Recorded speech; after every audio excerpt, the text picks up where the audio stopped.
How to log out your CC account. In this video, I'm going to show you how you can easily log out. First of all, open the application.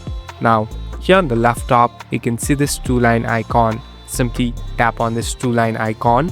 Now, here on the bottom, tap on Settings. So now, we're in this Settings interface. Here, you'll be able to find different options and even customize it. Here on the top, tap on Dollar Account. So this is the account section. Here on the bottom, there's a logout button. Simply tap on Logout. Now, before doing this, make sure you have your user ID and password saved because you might need it. Now, simply hit on Logout. So it will take some time. And as you can see, we have been logged out from my account. Thank you for watching this video. I hope this video will help you.